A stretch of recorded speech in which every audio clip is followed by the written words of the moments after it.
Welcome to Coaching with Confidence and Care podcast, inspired by common topics that arise in coach training, mentoring, and supervision. I am Dr. Luba Desamidze, the founder of Upthink Coaching. I'm an active coach trainer, mentor, and supervisor. If you are listening, you are probably looking to deepen your skills as a coach. I hope this podcast will be a helpful resource for you and contributes to your journey. Hi coaches! This episode is about using silence. We know that silence is super important. In reality, a lot of coaches are less comfortable with it than they wish they were. Sometimes they're just not sure what silence might bring up. It may feel awkward. Sometimes a coach may feel there's too much silence or that it makes their clients uncomfortable. In this episode, let's reflect on all this. There's nothing wrong with you if you find silence uncomfortable. A lot of people just aren't used to being with silence at all. Think about all those people who start meditating and then find it incredibly difficult to concentrate. They may get annoyed, restless, or resistant to spending more time in mindfulness practice. People get impatient. Many of us are used to having a busy monkey mind rather than a calm one, and that's exactly what silence invites us to do. Slow down and be with what's there, and that can be a real stretch. Silence is a test of your capability to tolerate uncertainty as a coach. Many coaches believe silence is difficult because they don't know what questions to ask next. But at a deeper level, it may be difficult because it confronts the coach with not knowing, lack of control, absence of immediate evidence of value, uncertainty about what's happening internally for the client, and the coach's impulse to intervene often comes from their own anxiety. If you listen to some of my previous episodes, you may have noticed that I like to look at everything from different angles. I'll do the same in this episode. First, I'll talk about how silence serves the client, then what the coach can do to make sure it's actually a productive intervention, and last but not least, the coach's own relationship with silence. There is actually very limited research on silence and coaching, at least as far as I know. There's more research about silence in therapy, so stronger evidence comes from the therapy process research, but we can still borrow some of the findings as they may be applicable to us as well. Something interesting to consider here is that not all silence is created equal. Research shows that pauses have different psychological functions. For example, there can be a reflective pause when the client is organizing thoughts, making connections, and accesses meaning. There can be emotional pauses when the client is contacting feelings that are difficult to verbalize. Some pauses help new images or connections emerge. There are expressive pauses when something important is present but not yet symbolized. There are also interactional pauses, which are about the relationship between client and practitioner, and the type of pauses that all coaches are cautious about, disengaged pauses that may signify withdrawal, avoidance, or loss of contact. A lot of my coaching clients say that our coaching sessions are literally the only opportunity for them to reflect on what they're doing, on how they're showing up, what they're thinking, and I believe they wouldn't feel that way if our sessions were not spacious enough.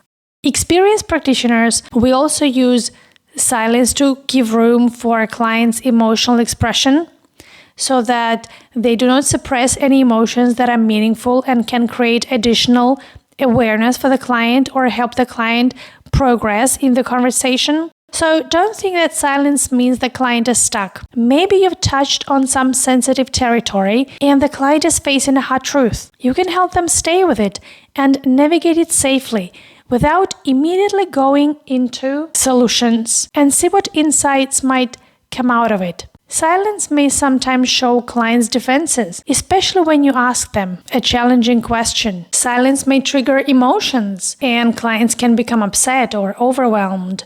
You can say something like, "Oh, there's a long pause here. I wonder what's happening for you," or something along those lines. Sometimes your client's pace may slow down, so you'll see that in general they are not rushing to think. They become more reflective, and that could be another signal that it's a good time for silence. And silence could be more powerful than asking another question or offering an observation. I am an executive coach, and I find silence especially important and developmental for experienced leaders. They often arrive with highly developed cognitive abilities. They are really good at analyzing problems, creating strategies, explaining situations, rationalizing, and finding solutions. Their developmental edge is often not more thinking, but what's underneath the thinking. There can be vulnerability, fear, shame, ambition, conflict, values, identity. When their existing narrative stops working, silence may appear. It may be a signal that the client reaches the edge of what they already know how to say. When the conversation approaches something less organized, it's a transition point from explicit knowledge to implicit knowing. And one of the helpful things a coach can do is to hold this space with empathy, as your client may be experiencing a temporary collapse of the existing explanation, and there may be some conflicting realities that will be coexisting before a new understanding emerges. So sometimes moments of silence can be perceived sensitively, especially by leaders, because they may also expose the client's relationship with uncertainty, authority, or responsibility. Other relational themes may include competence, status, being seen as successful, fear of failure, dependency, or autonomy. Ambitious leaders often come with high expectations of themselves. When there is silence, a client may feel like, "I'm the one who should have the answer," or "I'm the one who should know the right answer." It's embarrassing not to have the answer and to be quiet.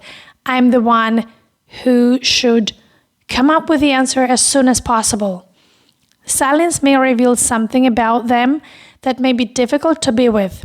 Normalizing silence and saying, "No expectations, just take your time, I'm not rushing you," can be very supportive. Silence can help leaders interrupt their performance mode. They can experience what it's like not to have answers right away.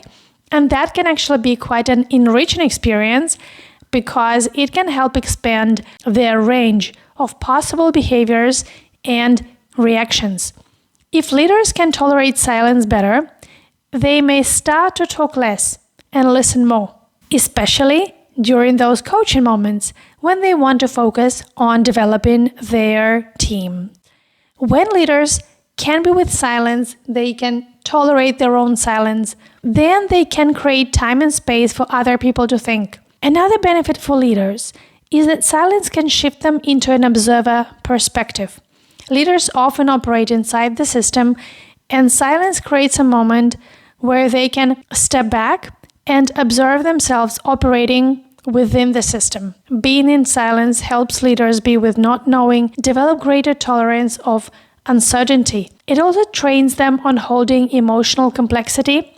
Leaders often rely on clarity, and not everyone finds inner conflicts or contradictions particularly easy to navigate. For example, they have to be confident in the face of uncertainty, and that's difficult. Or they have to project authority and, at times, show vulnerability. They are often ambitious, but they may also be exhausted, and that's okay. All these contradictions can leave someone in a pretty confusing state. Learning to hold multiple perspectives, or even conflicting feelings and perceptions without running away from them, can be a really useful practice that your clients can take with them into real life. Silence can be productive and unproductive. Productive silence tends to involve reflection, emotional expression, and meaning-making.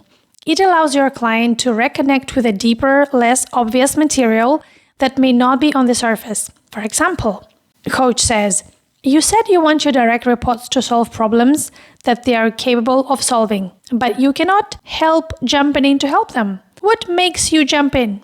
And a client says, I feel I'm being a bad leader if I'm not helping them. Then there may be silence. And that could be potentially a very good place to keep this silence for some time. Why? Because something new has emerged. Your client has moved beyond the polished rational narrative into a more emotionally revealing statement. And the subsequent pause may be an opportunity for processing, when a client can potentially continue into deeper material. At the same time, more silence does not necessarily mean deeper coaching. Research does not support that statement. Do not rely on the duration of silence, but more on the quality of silence, the function, what it's serving. You cannot assume, if I wait long enough, the client will eventually access something deeper. Sometimes they will, and sometimes they won't. The client might instead become confused, anxious, self-conscious, or disconnected. So you need to monitor what is happening rather than simply waiting. Tracking the moment before, during, and after silence can be one of those advanced coaching skills. So you can actually analyze silence as a micro process, especially when you reflect on your sessions afterwards. What happened before silence? Was there a challenge, a powerful question, maybe an emotional statement, a confrontation or a contradiction? What is happening during silence? Is there more emotional contact? Is there withdrawal? Is there waiting for rescue or looking for approval? What changed after the pause? Did the client move deeper? Did they become more engaged, more alive? Did they reconnect with themselves? Did they escape to explanation? How do you stay relationally connected with a client when silence unfolds? What is a client approaching or avoiding? Is your intervention serving the client's process, or is it serving your need to show deeper coaching? Are you trying to be useful? There's a lot of questions that can be explored. So there's no universal rule about how long silence should last. It's not like you need to ask a question and wait for 5-10 seconds. The strongest conclusion from the research on silence and from experience is that timing has to be understood functionally and relationally. How useful is silence? What is it serving?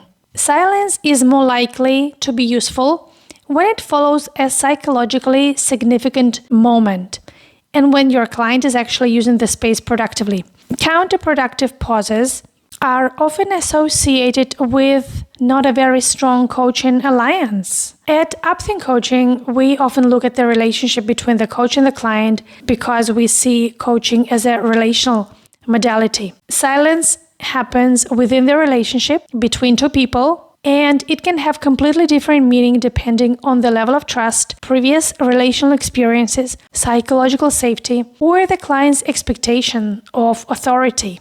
When there is sufficient psychological safety, silence can really facilitate the disclosure and deeper exploration, and that's helpful. It's good to remember the ABC of good coaching. Always be contracting. You can discuss this with your coaching clients directly, right from the start. Discuss how you're going to work together. How comfortable are you with silence? Just like you are making assumptions about how your client may be experiencing silence, in the same way your client may be making assumptions about how you experience their silence. Maybe your client thinks you have nothing to say, or maybe they think that they are not doing well and they need to do better as a client. You can tell them something like, there may be some silence in our sessions, and I want to tell you that it's totally fine because I may ask you questions you did not ask yourself. If you feel uncomfortable at a certain point and want me to step in, just let me know. Otherwise, I'll let you stay with silence to create an opportunity for a deeper reflection. There's no one single right way to do it, so we'll just co-design the process that works for us. And then stay sensitive and responsive. Keep connecting with your client using your relational presence. If you notice tension, You can always check in with a client and say, hey, would you like to stay here a bit longer, or would you like me to step in? Recently, I recorded my own session for my ongoing mentor coaching, and my client was very comfortable with silence, extremely comfortable. As I was listening back to the recording, I noticed that there was a 1-minute pause in that recording, and that is quite long. I followed up on that in my next session with a client and said, hey, I was reviewing the recording and I noticed there was a huge pause. You were processing and I did not step in. I'm personally quite comfortable to hold that pause for you. I also don't want you to feel abandoned during that pause. How was that for you? And the client reassured me that she felt perfectly fine. She was busy during that pause, you see? She really needed time. She could feel my presence, and same for me. I felt a relational connection with her, even though we didn't share a word during that pause. I could see she was reflecting. There were no signals of impatience or frustration. I trusted her to let me know if she needed my help. She could have easily said something like, I'm done, or that's all. I believe that comfort with silence shows the degree of uncertainty that we can hold. How long can we actually stay with our own thoughts? Or with the complete lack of them? Make sure not to rush the client just because you feel in a rush. Not all clients will be comfortable to tell you, hey, I really need more time to think. Always co-create and partner with your client. If you are the one who feels uncomfortable or awkward or unsure of what to say or do next, that could be a great supervision opportunity because that will be influencing your coaching. Some coaches tell me in our mentorings or supervisions, silence means nothing is happening. Well, I don't see it this way. Silence is happening, and it serves as a container for many other processes happening in your client's head, in your own head, in the relational dynamics between you, in the conversation dynamics. When there is silence, you are both participating in a moment where verbal communication temporarily stops, but other forms of communication become more prominent, and that's emotional effect, body, somatic signals, attention, expectations, relational meaning. Your non-verbal presence is the intervention as well, even when you are quiet. Your client may be reading your facial expression, where your attention goes, your posture, if you look tense or relaxed, or if you are too distant. Your emotional availability, how present and responsive you are being, the way you communicate silence can show containment, safety, and trust. But at the same time, some type of silences may be perceived by client as distance, disinterest, or withdrawal. Think about what you are communicating while you are silent and whether you are communicating this intentionally or unintentionally. Silence may trigger your dialogues about your value. What am I doing? Am I bringing no value if there is silence? When you interrupt silence of discomfort, whose discomfort are you trying to regulate? Yours or the client's? This can be a great question to reflect on in your coaching supervision. How can you understand whether you're using silence effectively? I personally find it super helpful to have mentor coaching. Even if you're not actively preparing for your credential, that's a great way to keep your coaching skills sharp. You can also explore silence in supervision. You can bring specific examples of times when silence worked really well or when it didn't work so well, and use those cases to explore how you can make silence a more effective intervention. Your supervisor might explore with you what changed in the client immediately before the silence, or what age the client may have reached, what emotion was present, but yet not verbalized, what you felt compelled to do as the coach. There's a lot to explore around silence, and that exploration can increase your range as well as inner capacity. That's where I'll leave you for today. I hope this conversation gives you a little more confidence to stay with those moments of silence in your coaching rather than feeling that you always need to fill them. There is a lot of uncertainty in silence. When you get more comfortable with silence, it also helps your clients get more comfortable with uncertainty, which is a great skill for navigating the modern world. And if you'd like to explore how you use silence, presence, and other interventions in your own practice, you're always welcome to bring that into a supervision session with me. Before we wrap up, let me give you a preview of the next episode. We'll be talking about how to prepare for coaching supervision and how to make that time genuinely useful for your development as a coach. We'll look at what's worth bringing to supervision, how to identify the situations that deserve a closer look, and how diverse those situations can be. You can expect a new podcast episode every other week. In the weeks between episodes, we publish a new episode of our YouTube series, Conversations with Coaches, where I speak with practitioners from different coaching niches and backgrounds. We explore the approaches they bring to their work, the thinking behind their coaching choices, and what their practice really looks like when you move beyond the theory. If you're interested in developing a more relational, interculturally aware, and emotionally informed approach to coaching, one that goes beyond collecting techniques and adding more tools to your toolkit, our next cohort of ICF accredited training programs begins in the fall of 2026. You can find all the information at upthinkcoaching.com.